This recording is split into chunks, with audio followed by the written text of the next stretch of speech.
Welcome to Studio Theater. In the case of an emergency, exits are marked by glowing exit signs. Please note the location of the exit nearest to you. The show will be about an hour long and there will be no intermission. We ask that you please silence all cell phones and electronic devices. The use of flash photography is not permitted. Please be advised that this performance contains staged violence, discussions of domestic violence, suicide, mental illness, misogyny, discussion of and implied sexual situations, mentions of drugs and alcohol, strong language, shouting, loud crashing noises, thrown objects, and slowly flashing lights. Thank you and enjoy the show.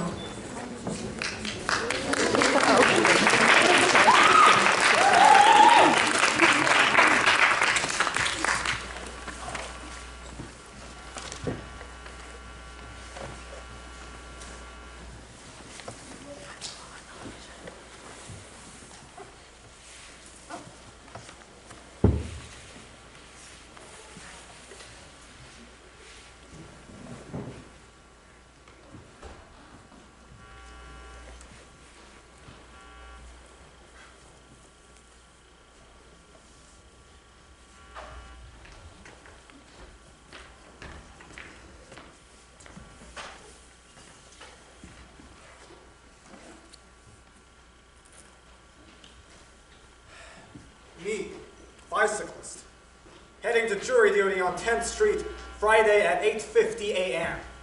You Prius driver crossing over 2 lanes hitting me with your car and speeding away. I was hoping we could catch up for a cup of coffee so I could get your views on the environment and strangle you. You, unsuspecting, sad, lonely-looking boy on the subway. Me, girl with blue urn. I spilled my grandmother on you, I'm sure you remember. If you see this, we should do lunch. This time, without Grandma. Oh, if you're the surprise recipient of an enormous purple monkey, yeah, that was my fault. But I'm profoundly sorry for that. You're in your early 40s getting treatment for a long history addiction. I'm a stupid pothead, sex addict, ex-drunk, bipolar, trauma-ridden teenage dirtbag who is unfortunately too old to continue being a teenager. I know this is totally gross and unethical, but you seemed like an interesting human being and funny, and I kind of wished I could get to know you better. Drop me a line if you want to color or play fucking Uno or something. Location, psych floor last week. Where else? Hi, my friend would really like to know who let this horse in a hotel. Was it you? Was it your friend? Please let me know if you have any info. Well, my constantly disoriented TA. We could have fucked in your cubicle between office hours or back at my place where I would have made you breakfast before you rushed off to teach another section. Really anywhere if you hadn't been hit by a car. Oh, dearest, sexy, emaciated Trader Joe's employee. Here I go, throwing this out into the cyber universe. If you think this is you, respond back with what you said to me. We have but a few days to fall in and back out of love.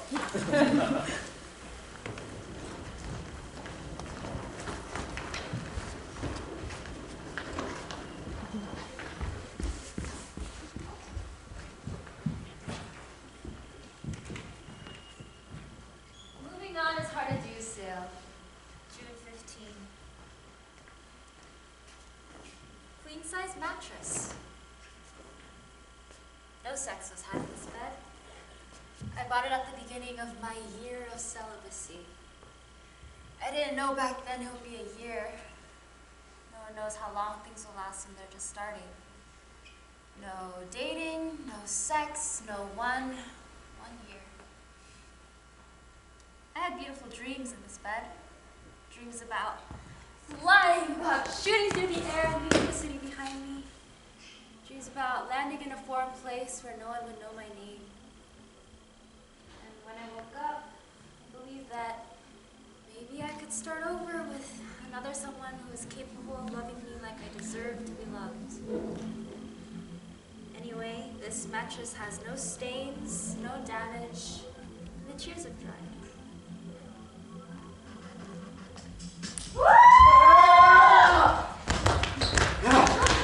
Here, come on. Cheers.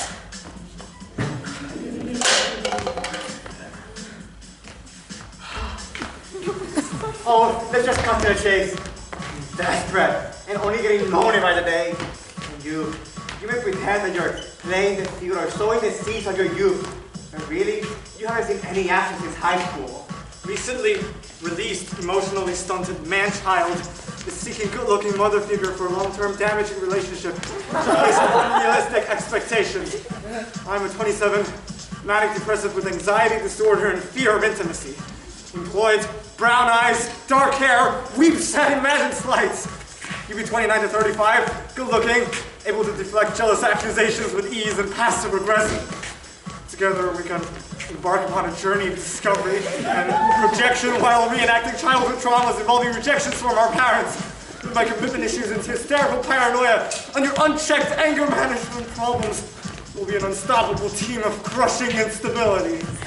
Just resign to our pain and get tied down together. I don't need a soulmate, just someone to fight with over the phone. Someone to call me on my birthday and Christmas and Valentine's Day, only to cancel the plans we made or bitch me up about gaining weight or tell me that you secretly think about sleeping with my sister. Well, please tell me about yourself. I want to know what animal you like to dress as, and if you'll send me a photo of yourself in costume, that would be great. Oh. Yes, my panda suit is crotchless. Please make sure your suit is too. Serious replies only. This is not a joke. Jaded hag seeking ugly bastard for breeding feral children. Loathsome bitter wretch seeking repulsive mate for creation of ugly brood of offspring. I'm not really looking for plain unattractive mates, but more two-ply, brown bag, can't leave the house, hideous but virile, to assist with conception of world's most foul, deformed, and dog-faced creatures. Disfigurements should be genetic as opposed to accidental. I have no outside interest or likes. I am hated, alone, and thoroughly disliked. Please, let's just ruin each other's lives already. I know how to dig deep and push buttons. Bring out your weaknesses by highlighting your best friend's strengths. I'll degrade you in front of your co-workers. I'll have sex with your boss. So, right back. If you see an emotional assistance with someone you'll let us decide of more and more each day, forever.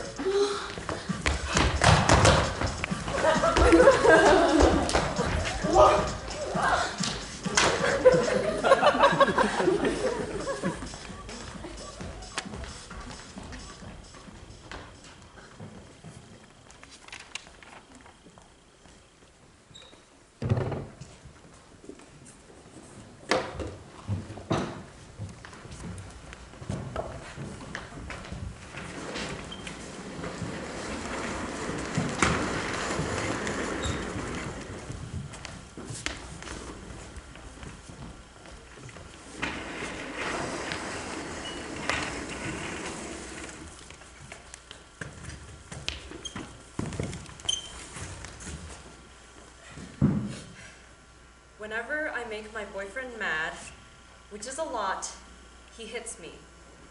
Specifically, he hits me on the nose with a spatula. Every time he's tired or hungry or stressed, if I do any little thing, he gets pissed and he hits me with the spatula. He always has it with him.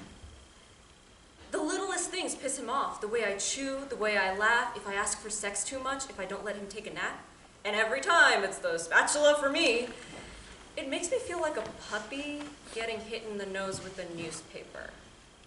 Now, he does apologize and say that he will stop and for me to please give him another chance, and he will do well for a while, and then he just smacks me again. I'm not really looking for advice. I'm just wondering if there are any other guys who smack their girlfriends with spatulas? Or did I find the only freak in America? Thanks. Please tell me you aren't serious. Please tell me you would never let a man disrespect you that way. He obviously looks at you like some sort of pet. A fucking spatula? Are you kidding me? How old are you? What happened to you that you would tolerate this? A fucking spatula? Holy shit. Yeah. The only time it's okay to be hit with a spatula is when it's during sex. And he's slapping your ass with it. Get a grip, you dumb, dumb person. My boyfriend is mean to me too, and he doesn't hit me with a spatula. His choice of kitchen utensil is an immersion blender. He's really pissed, he will just plug it in and poke me in the nose with it. Damn, that's smart. After that, I behave. What is all this spatula nonsense? Don't women have an ounce of sense anymore? Never will a spatula cross my nose. That is so ridiculous. I want to smack that girl with a spatula myself. I mean, who allows someone to do that? You're just truly dumb. You would have thought that spatula would smack some sense into you by now. Women should not be hit with spatulas. Or anything, for that matter. Jeez, people, I'm appalled. I have been searching my entire life for a woman who would let me beat the shit out of her with anything. Now, I've never hit a woman, or a guy for that matter, but that's only because I think it's senseless and morally wrong. Oh, but if I could find a girl who would not only tolerate it, but actually enjoy it enough to brag about it to strangers on the internet, fuck me, I'm in love. Of course, if I'm gonna hit you with something, it's not gonna be a little bitty wooden spoon. I'd break a fucking shovel over your head to bury your stupid ass with it. Do the world a favor. Promise us you'll never breed, and call me. Thanks. Maybe I can meet up with him sometime. Me and him could have a spatula fight.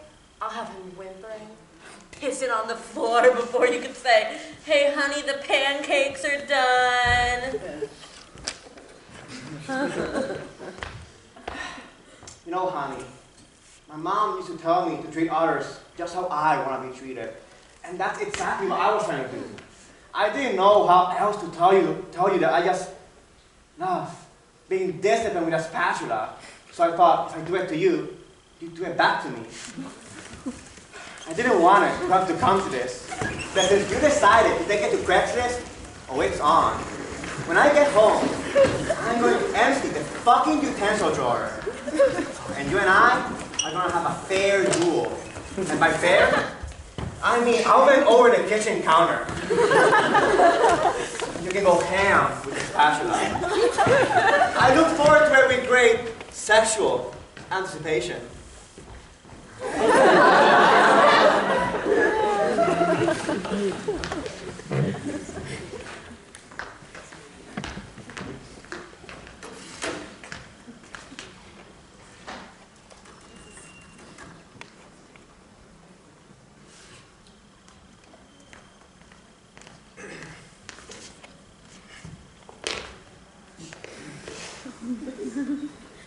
Hello.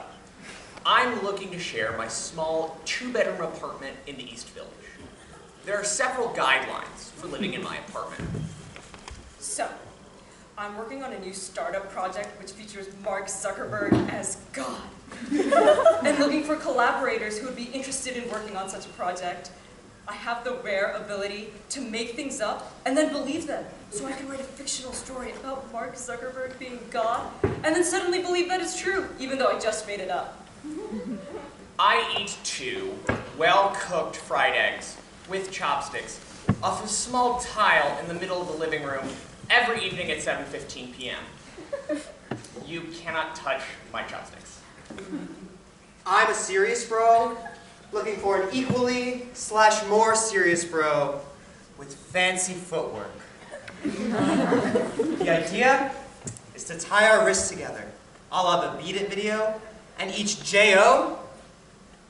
knife fight furiously and competitively in a profound, spiritual act of consensual, hetero awesomeness. I would have done this sooner, but have little faith in humanity. Every week, my mother comes over and yells at me for an hour or so, sobbing about her only son being gay. Oh. I'm actually not gay. I just don't date very much. One day, I was watching an interview by Joseph Campbell, who's a scholar of mythology. And Professor Campbell was talking about how all of the world's myths are broken and outdated and just not functioning for our modern society. And he said that the world needs people to create new myths that can unite together all of the unique traditions and cultures around the world together as one. And I thought it was a wonderful idea that he had, so that's how I got into this. I sometimes come home reeking of fish. Please don't ask me about this.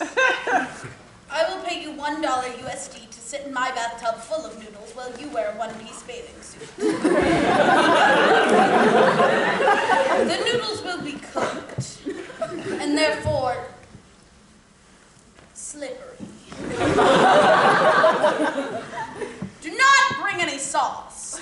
I will season the pasta when I return home prior to dinner. Everything in the fridge is labeled. There are various names on all the food, but be assured, they all belong to me. You may have one shelf and no more. I will ask that you label your food Mortimer. I will never eat Mortimer's food.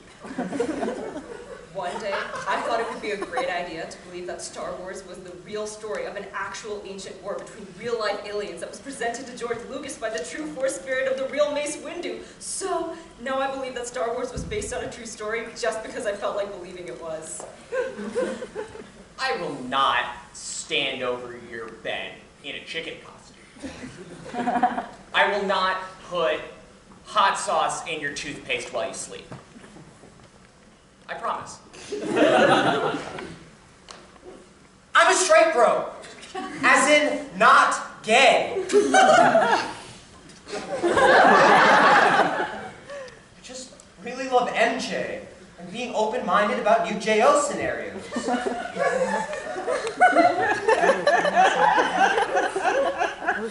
Winner finishes the most times, but points will be awarded for finishing first and accuracy. If you're the header bro that I'm looking for, we can each JO furiously and competitively and then just hang or whatever. Okay. I'm pretty serious about this. Noted. As in, completely serious. If you touch my junk with anything but your own, I will be at you in the air. Nerds and gays need not apply.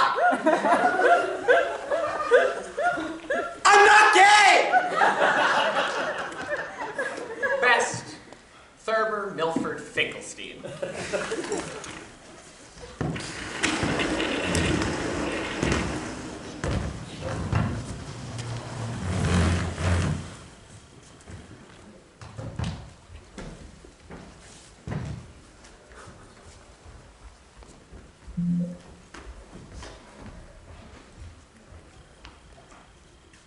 Dining table.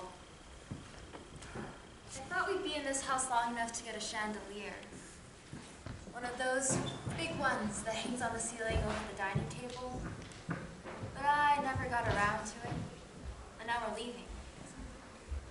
Seats 6. And of those 6 people, one of them usually mentioned the lack of light. I sat my son on top of this table and let him play with matchbox cars because he said, please, with a sweet voice he knows will break any rules I've made. Racers, on your mark, ready, set, go! Randy, turn right, hard right, hard right! No, Randy!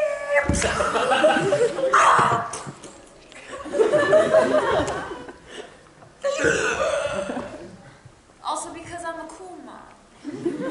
And cool moms don't mind someone sitting on the table and playing with cars because cool moms are too busy figuring out how to rebuild their lives to worry about the little things.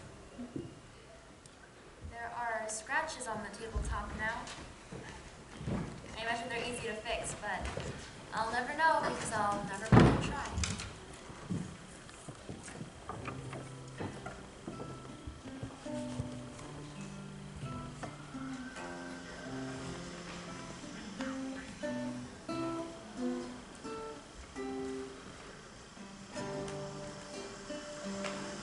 was looking for blank cassette tapes at the thrift store to make some mixtapes of my own when I found yours.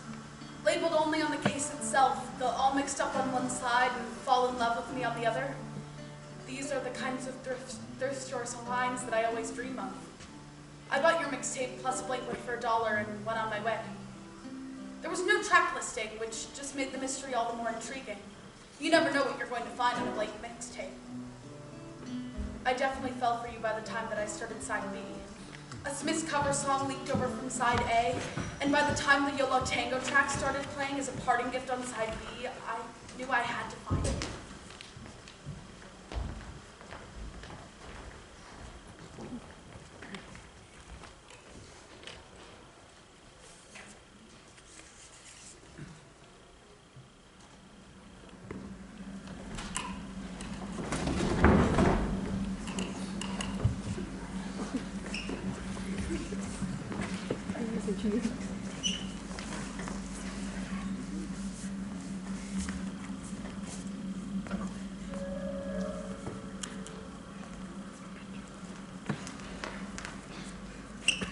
To the couple dancing on the platform with the owl. You were both tall, elegant, composed. Your very presence on the dim, thick air platform imbued it with an air of accidental grace. You, Ivy League poster boy, handsome, wore a black sport coat over a white-collared shirt, yet seemed miraculously devoid of sweat. Her face glistened a bit, which only added to her loveliness. A bit farther down the platform, a subway performer sang, "Somewhere over the rainbow," in pure melancholy tones. You engaged her in a silly impromptu dance, spinning her, pulling her towards you. She giggled deeply, you beamed. You were both so in love. Love so pure, so genuine, so removed from the base, sweaty, violent lusts and conquests of our average subway denizen, myself included, that I was overcome with sadness, longing, joy. I'm not sure.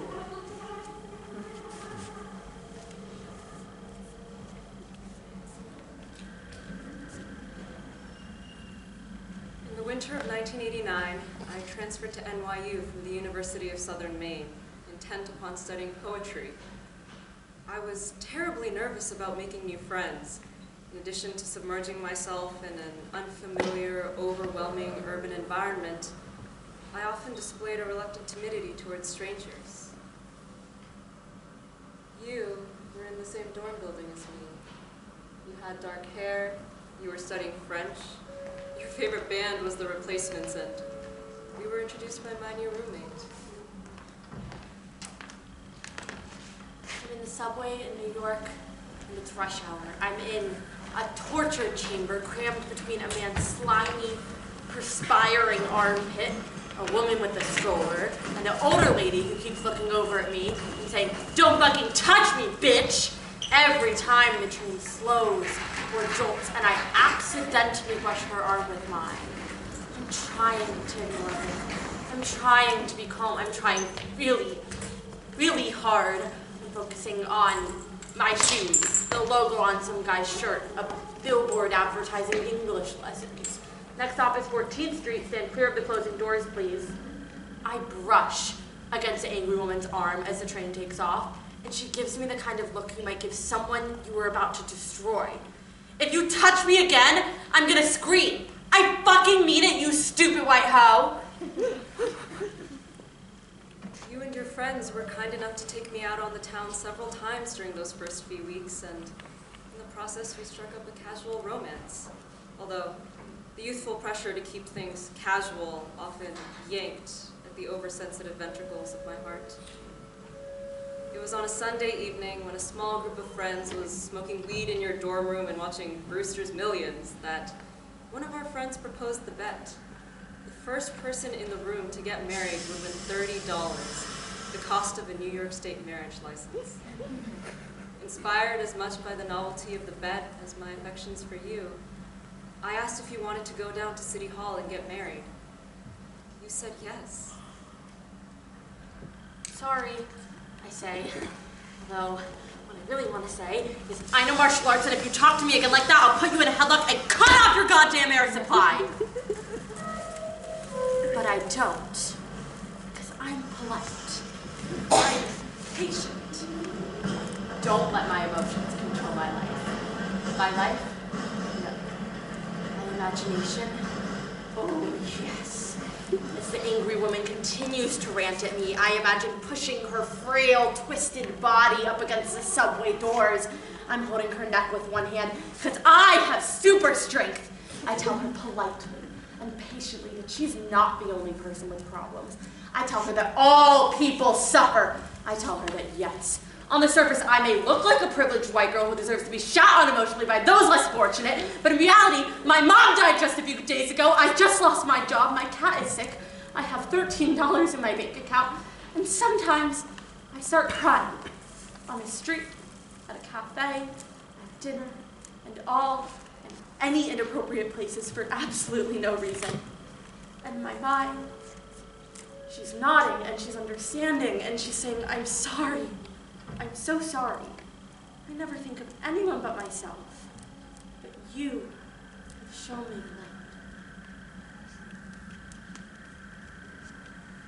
The Justice of Peace looked like Hank Williams Jr. and reeked of whiskey. We signed the marriage license and, on our way uptown to Washington Square, ducked into bar after bar, brandishing our new union as a means of getting free drinks. Half drunk and half in love, we made our way up to your dorm room where our friends, laughing through their disbelief, pulled together $30. Fearing our parents' reactions, 3 days later we had the marriage annulled. And this time, with paperwork indicating our separation, managed to get a few free drinks out of the deal. For the rest of the semester, I slept in your bed, jokingly referring to you as my ex-husband. 2 weeks before the end of the semester, I received word that my estranged father, an expat living in rural Japan, was dying of cancer of the esophagus. I left immediately for his bedside, watching him teeter on life and death for the next 6 months. As this was pre-internet and my father's village lacked even telephone lines, we lost touch. It's okay. I feel like I'm some sort of saint or demon or guru who has given her this gift of empathy. So I put her back down on the floor and we hug or some shit. And the whole train is teary-eyed. And we're all holding hands and singing Cat Stevens' Freedom Train. And we are all just one community of people. Just people. Different people, the same people, distracted people, pissed people, happy people, flawed people, dying people, living people, and we all understand this and accept this. But of course, this isn't happening. This would never happen. The man's armpit still itches from my face. The baby in the stroller is crying. The baby's mother is ignoring her. And the woman who I had forgiven and who had forgiven me is telling me that I'm a fucking cunt and I'm saying I'm sorry.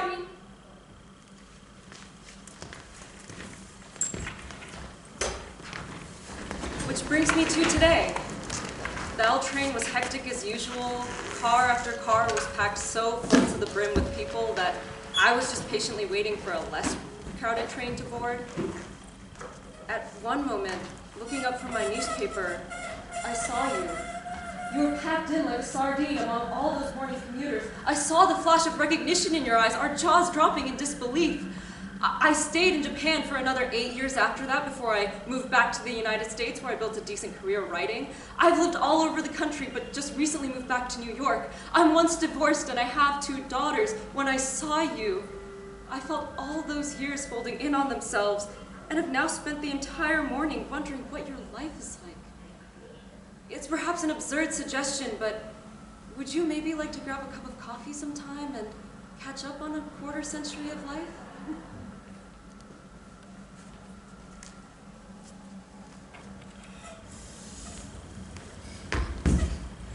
Jesus Christ, man, where are you?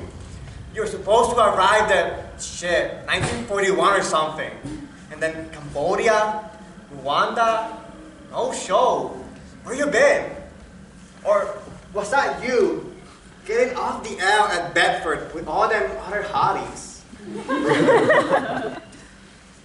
I'm not sure how your relationship played out or who that tape was meant for, but I feel like it's only fitting for me to give back to you. Mixtapes are very sentimental, and even if you don't want the tape back, I want you to at least know that it's in good hands. You might not even exist, or you may exist in a completely different time, and that's okay. I found your sonic diary in the same batch. Bits and pieces that go on for 20 minutes, travels and sounds you've heard. This may not be you, but I believe in the power of mysteries. I might not ever find you, but I'd like to. Tell me who else was on that tape. Tell me which artist you put on there more than once. I found another mixtape with just that one man too. I'd like to hear what else you can make, and maybe make you a mixtape of my own. I'll be waiting.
To the only friend I've ever fought with, do you remember that song we wrote together in 6th grade?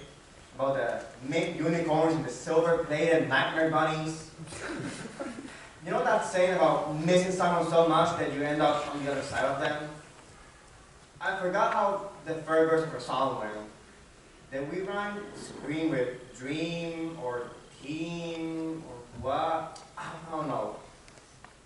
We want to sit on opposite ends of a school bus and look out our respective windows while we pretend we don't see each other in every new friend we've made since we first met. I still hate you, don't get me wrong. I can't remember why. Think you can remind me? It'll only take a minute, I swear. Do you like men?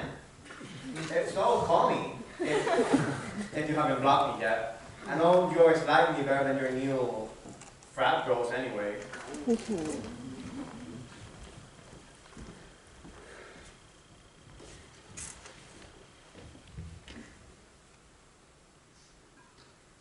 You, the 661 buses I saw all in a line back to back on the weekend of January 27th. Me, a disgruntled bus rider. Why were 6 of you in a row? That is never supposed to happen. 6? Really? Who had to fuck up that bad to get 6 buses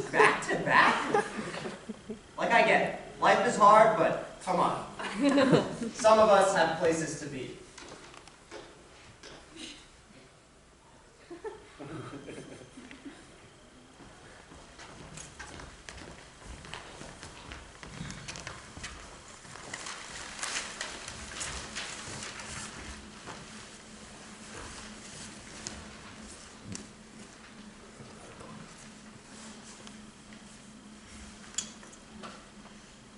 To the guy that mugged me.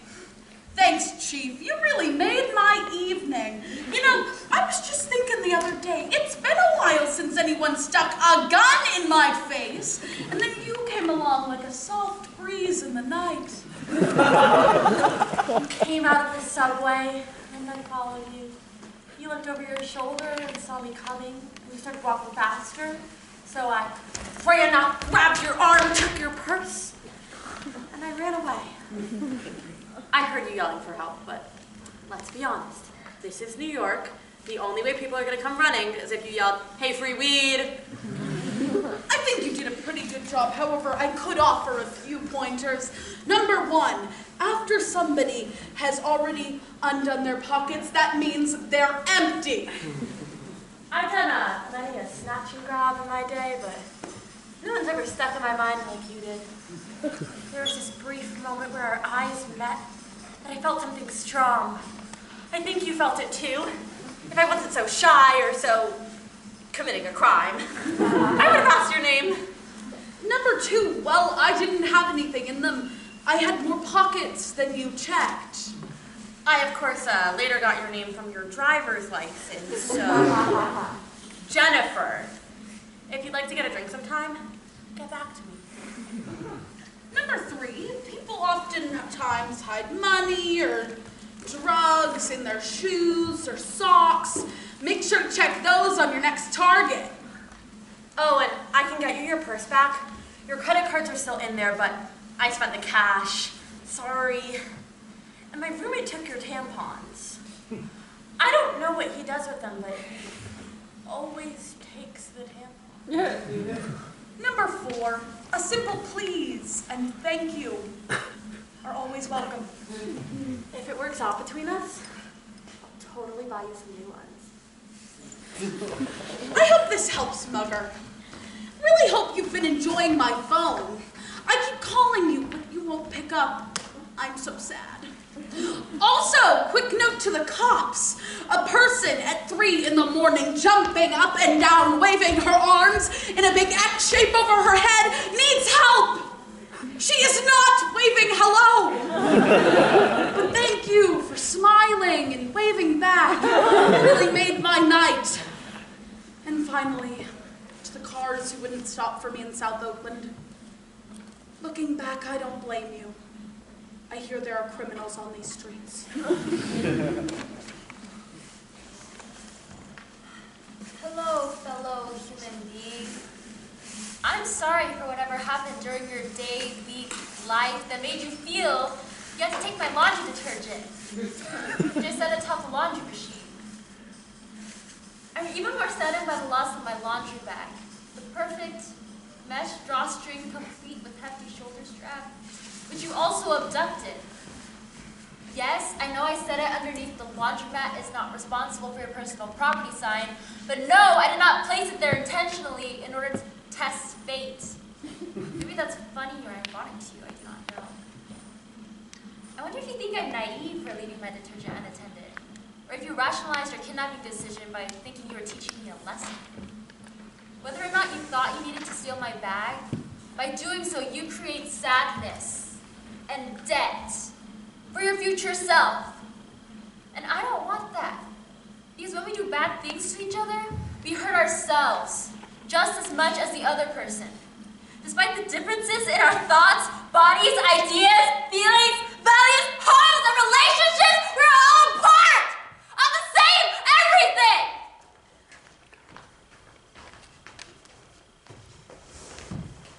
Indeed, you taught me a lesson, and I want to share that with you.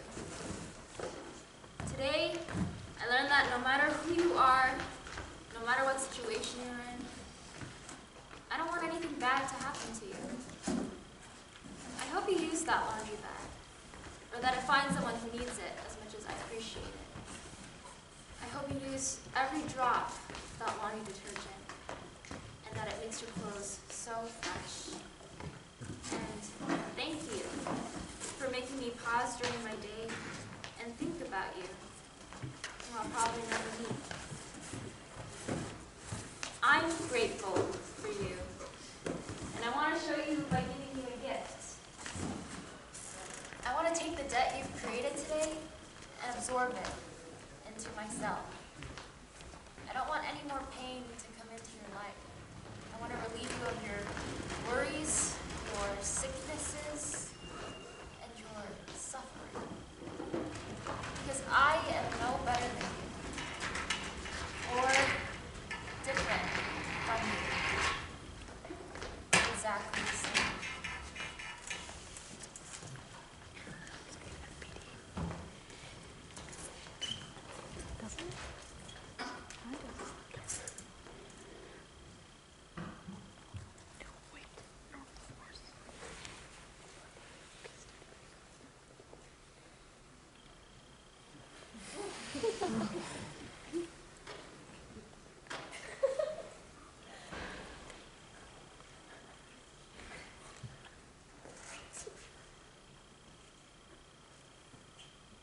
A man has a right to some sense of peace. And sometimes a fish, too.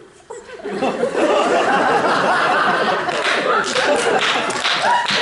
explain, 2 days ago she brought me a surprise. I had mentioned wanting a pet, like a dog, someone to howl with the moon with me and to guard my alcohol. She misunderstands and brings me one of her 2 beta fish. So now I have a fish. I'm a fan of horror movies and she enjoys foreign language, so the fish name is a compromise. Le Monstre, translating into the zombie. So last night, I arrived home from seeing a zombie movie and I am all by myself except for the fish, which is usually the way I like it. I grabbed the beer from the fridge and I wanted to sing some songs or make interesting conversations with shadows, but then I remember the fish. I am a fish person now, a man of great responsibilities. Come on, Arnold, we're going out. By this point, I have renamed the fish Arnold.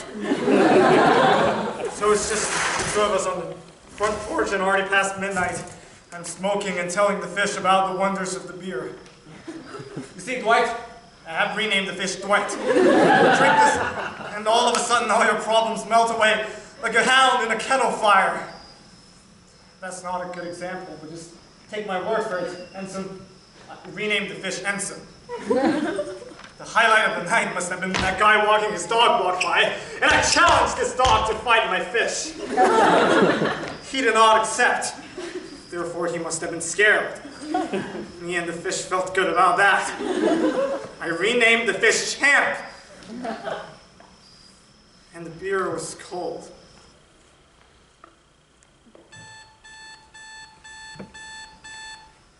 Mornings catch up too soon for me these days. 35 missed calls, 2 text messages, and 3 voicemails. The girl always made me pay for it when I leave my phone all by itself. And 5 minutes later, she is already walking up my stairs. What up, schnookums? She has a Vicodin haze in her room, and every word is pained. She is searching my room for contraband. I am a victim in my own home. Where's the alcohol? She screams, I drank it all, the fish told me to. I made a mental note to rename the fish Button. How much? 18 gallons! I may have exaggerated, but I was angry. And where was my peace if not in my own room? Get in bed, you look like shit! I took too much Vicodin last night. We're fighting again, as always. I was trying to break plans with her so I could spend some time with my family, and she is flipping out. But she is crazy, and making up crazy words, and I was beginning to feel a panic attack. Calm down. She tries to tell me. But I don't want to calm down. She had worked me into hysterics. She wants to talk about everything, and I can't stand all the meaningless words that just frighten and mock me. Everything is going to be fine. She says, trying to soothe me. I don't want everything to be all right. I want buildings to collapse and planes to crash. I want there to be more orphans and homeless people. I am so upset now, and you won't leave me in peace. Luckily, she went home and passed out from medication and sickness. So that got me off the horse from spending like a zillion more hours arguing with her. Fuck this shit, Freddy. Being the bitch Freddy. I don't want to have a girlfriend or a family or even a single friend in the universe after that. I was so upset and dizzy. And screw everything else. Now came the good stuff. Just me, the drink, and the fish. Drinking makes me a shitty thing. So I have forgotten the fish name very early into this latest episode of binging. That didn't stop him from making turns in his little plastic cube. He swam up. He swam down. It was wonderful. My drink was wonderful. My air conditioning was wonderful. Everything was so wonderful. And then my eyes closed.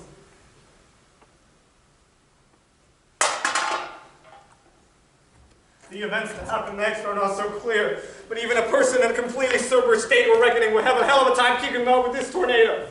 I remember screaming, absolute bottom of the throat shrieking, and then I thought, wait, this isn't peaceful at all. She had come back, found me and the drink. She was crazy and pouring my wonderful beer all over everything. My floor, my clothes, my bed. Then in a dramatic tour de force, she flips open the window and hurls the can out of the window. Why the fuck are you doing this to yourself? I screamed, why are you doing this to me? I asked back, and she hit me in the face. Twice. Later, she admitted that she really hurt her hands doing so, and that kind of made me proud. I asked her to hit me again. She obliged.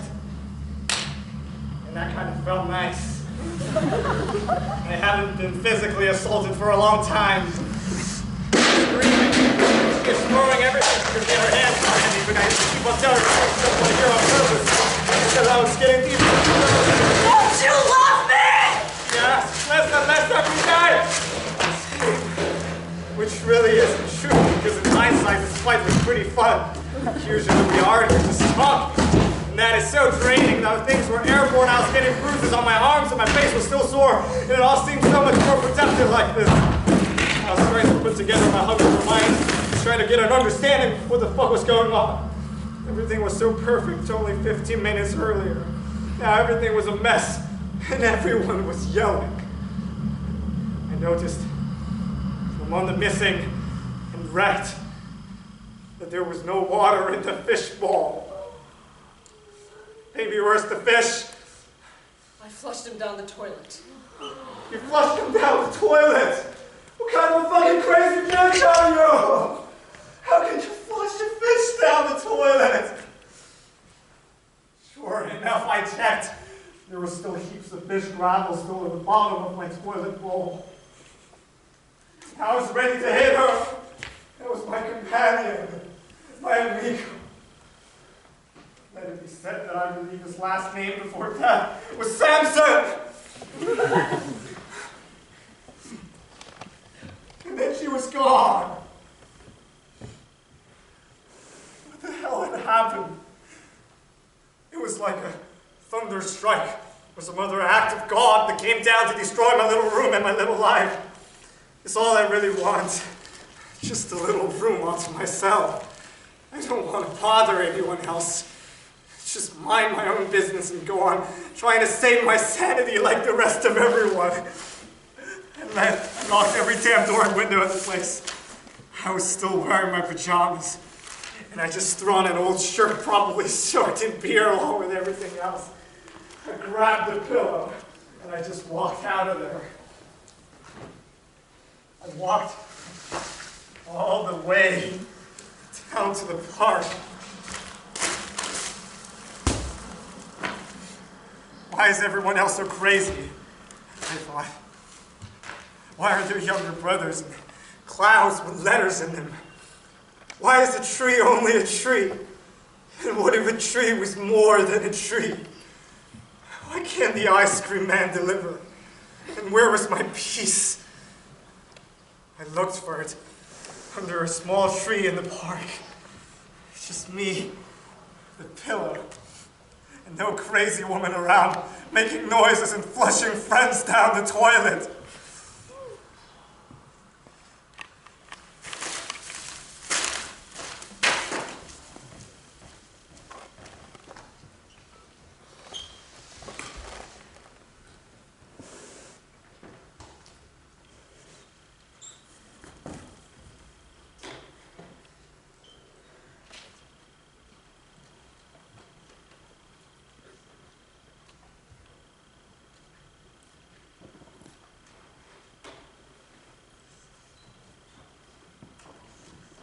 Coffee mugs. Set of 4. For years, I only had one coffee mug. The movers broke the others in transit, so I had just the one. There was only a need for one. 1 cup of coffee in the morning, a splash of milk, and 2 cubes of sugar. He knew how I liked to make coffee. That was one of the things I loved about it. A friend came over one day and laughed at the single mug in my cabinet, and then forced me to order more. There will be other people in your life that drink coffee, hun. That's what she said, hun. Anyway, I quit coffee the year I finally quit him. The year no one slept in my bed with me. I don't miss it, him or the coffee. I won't miss these mugs either. Sold as a set because even if you're single, there will be guests. Guests who don't want to leave you alone, so they'll stay up with you all night while you mourn all that you've lost and plot out all that's to come. And before you know it, it's 3 a.m. They'll stay the night, and in the morning, they'll want some coffee.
How did this happen?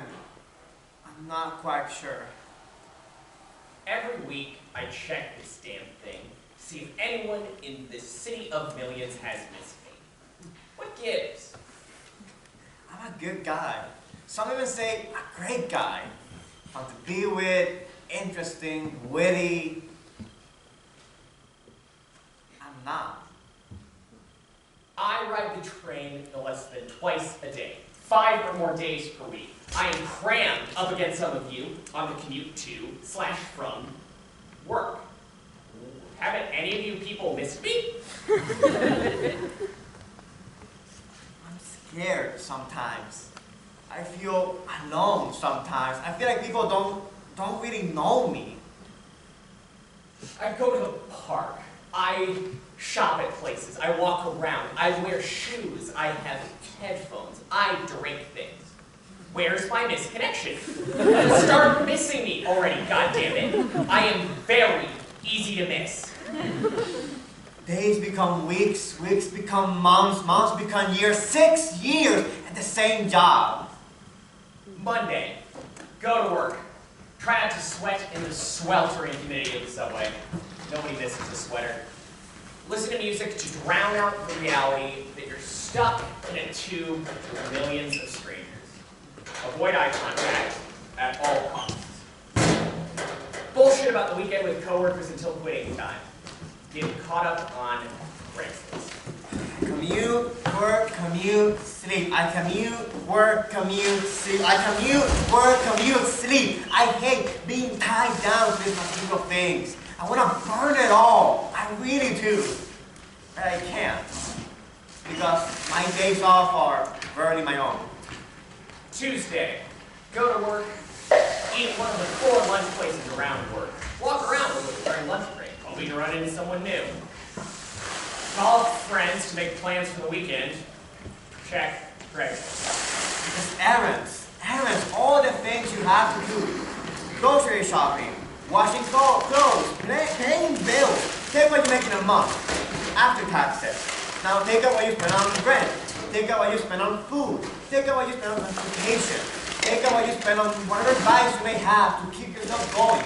Drugs, shopping, gambling, alcohol, whatever. Wednesday, go to work, feeling adventurous now. Spent most of lunch hour looking for someplace new to eat. Realize that nowhere interesting has opened since my pet last. Take an alternate route home. This time, try to make eye contact with as many strangers as possible. On the train, /bus, /ferry, /book. Take out your cable bill, cell bill, utilities, gas, cable bill, insurance, laundry money. Did I miss something? Probably. What do you have left? Thursday, go to work, spend most of the lunch hour running errands. Returning library materials, getting money from the bank, and calling up friends to reconfirm plans. Go shopping after work and walk up and down every aisle, making doubly sure everyone has had a chance to knit. Get home and get frustrated that no one has posted matching my description. Now I have time commuting, working, and sleeping on a standard workday. How many hours out of 24? Shit, shower, shave, eat. How much left? We are all stuck in a system. We're all trapped in a forced routine where we are not free to stimulate our minds. We will never know who we truly are because we don't have time to discover it. This is why I don't know who I am. Friday, go to work, spend all day waiting to get off work. Take a smoke break and look around for other smokers to miss. Get off work and forget all about Craigslist. Meet up with friends and go eating /drinking /event attending. See more strangers in that one night than I did in the rest of the week combined. Stumble home at an ungodly hour. I mean, were we, as people, supposed to be living like this? Better job, better house, better toys. Are you happy? Where's your time to enjoy life? Who would you become if you had the chance? You are bitter, broke, tired, poor, overworked, underpaid, unappreciated, stressed, depressed, sad, weak, lonely. Should I go on? Yes, I could. Saturday, get up at some point, roll over to the park, maybe check out a museum, try to look deep, lost in thought. Grow envious at all the people missing connections right in front of my eyes. Think about posting about it when I get home. Get home and forget about posting or just become overcome with laziness or the ennui of it all. Look up ennui in the dictionary. Burn it all. Fuck McDonald's and fuck Starbucks. Their products are overpriced shit. They run mom and pop cafes and diners out of business. Fuck television. The majority of it is mind-numbing garbage. Fuck MTV telling you what music is cool and what's not. Go outside and see a band that hasn't made it yet. Pick up a fucking instrument. Sunday. Fuck it. I'm staying in. I'm sleeping in. I'm doing laundry. I'm ordering takeout. You had your chance all week to miss me. I'm not leaving the damn house. I'm taking a me day. I'm reading a book. And by reading, I mean surfing the internet, whereas by book, I mean porn.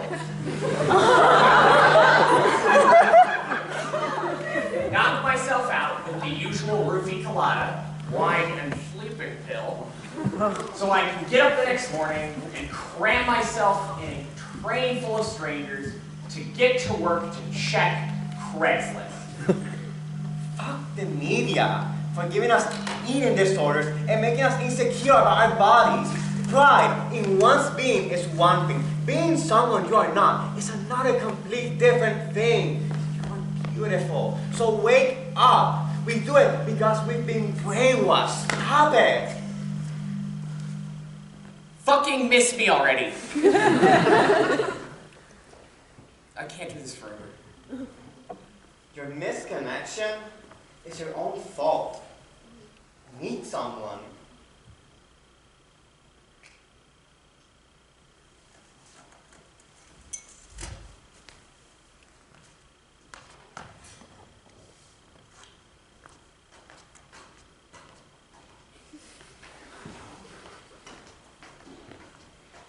Meet someone real. Become someone real. I'm slowly getting rid of everything I own. Eventually, I'll leave. I don't know what I'll do, where I'll go, who I'll be. But all I'll have is me. Real me. And that's who I want to be.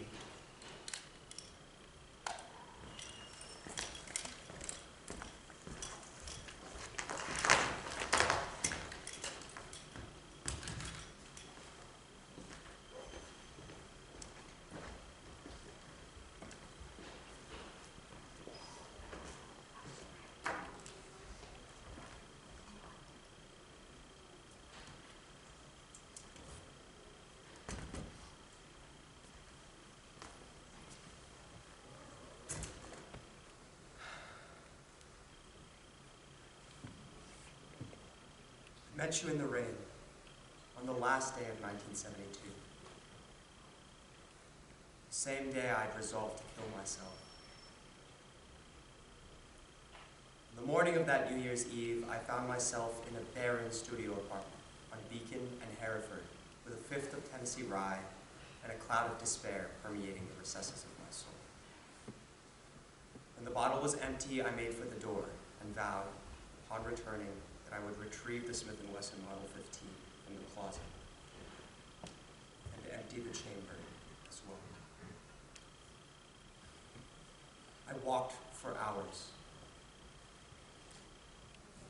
looped around the Fenway before snaking back past Symphony Hall and up to Trinity Church. I roamed the Common, scaled the hill with its golden dome, and meandered into that charming labyrinth divided by Hanover Street. By the time I reached the waterfront, a charcoal sky had opened and drizzles became showers. Those showers soon gave way to a deluge. While other pedestrians darted for awnings and lobbies, I trudged into the rain. Suppose I thought, or rather hoped, that it might help wash away the patina of misery that had coagulated around my heart. It did, of course. So I started back to the apartment. And then I saw you. You had taken shelter under the balcony of the old State House. You were wearing a teal ball gown which appeared to me both regal and ridiculous. Your brown hair was matted to the right side of your face, and a galaxy of freckles dusted your shoulders. I'd never seen anything so beautiful. When I joined you under the balcony, you looked at me with your big green eyes, and I could tell you'd been crying. I asked if you were okay. You said you'd been better. I asked if you'd like to have a cup of coffee. You said, only if I'd join you. Before I could even smile, you snatched my hand and led me on a dash through downtown Crossing and into Nicelands. We sat at the counter of that Five and Dime and talked like old friends. We laughed as easily as we lamented, and you confessed over pecan pie that you were engaged to a man you didn't love. A banker from some line of Boston nobility. A Cabot, or maybe a Chafee.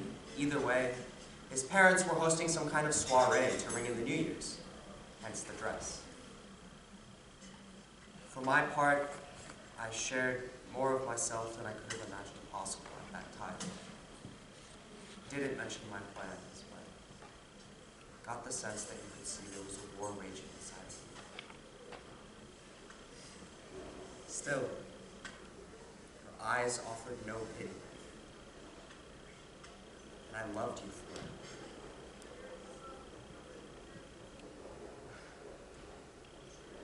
After an hour or so, I excused myself to use the restroom. I remember consulting my reflection in the mirror, wondering if I should kiss you, if I should return to that Smith & Wesson in my closet. I decided ultimately that I was unworthy of the resuscitation this stranger had given me, and that to turn my back on such sweet serendipity would be the real disgrace. On my way back to the counter, my heart thumped in my chest like an angry judge's gavel, and a future, our future, flickered in my mind, but when I got to the counter, you were gone. No phone number, no note, nothing. As strangely as our union had begun, so too had it ended. I was devastated. I went back to Neisner's every day for a year, but I never saw you again.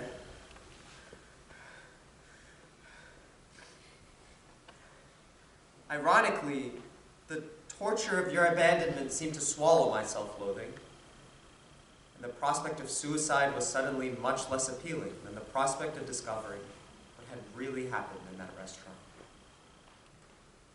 The truth is, I never stopped wondering.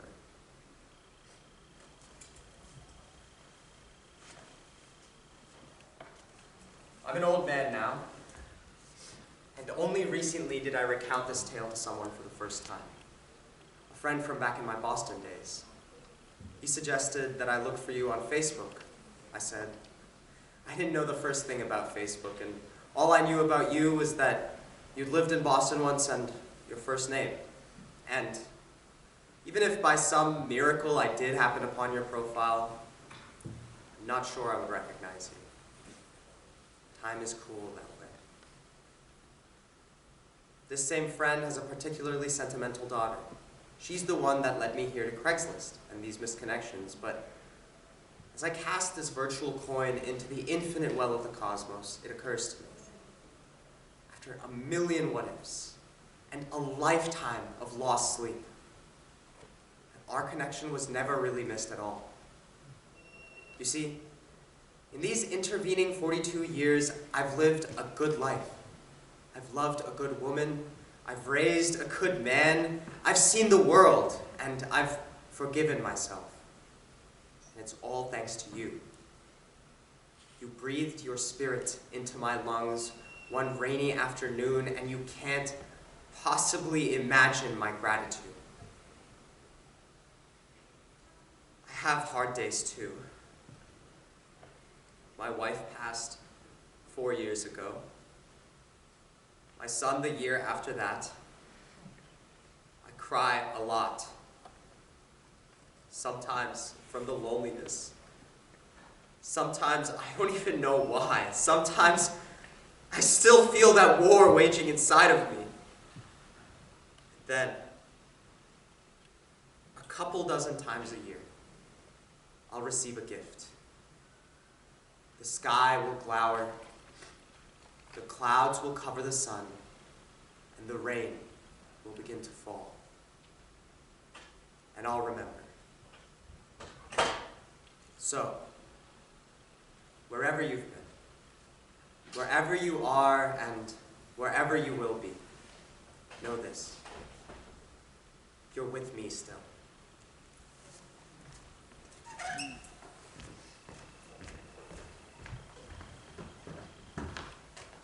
I try to make eye contact with as many strangers as I can. I saw the flash of recognition in your eyes, the jaws dropping in disbelief. We have but a few days to fall in, then back out of love. What do you have left? How many hours out of 24? I might not ever find you. You might not even exist. Thank you for making me pause during my day and think about you. I'll probably never meet. We're exactly the same. We are all one community of people. Just people. Jesus Christ, man, where were you? All of the world's myths are broken and outdated and just not functioning for our modern society. Why is a tree only a tree? And what if a tree was more than a tree? Children's wooden globe. One spin and a picture place. Funny how life can work that way if you let it. There are beaches where we're going. And I can't explain to you how desperately my toes have missed the touch of sand. And how my tongue has missed the taste of the sea.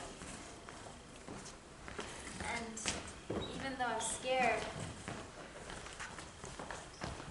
I know this is part of the plan. Live, hurt, heal, repeat. New York City is no longer for me. I've done what I came here to do. I've grown up, and I've outgrown it. And now I'm tired of stepping over shed skin.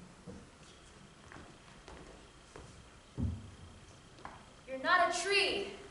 Move. I read that on a graffiti-covered wall in Chinatown. And that's what we're doing. Moving out, moving on. And if I can do it, maybe you can too.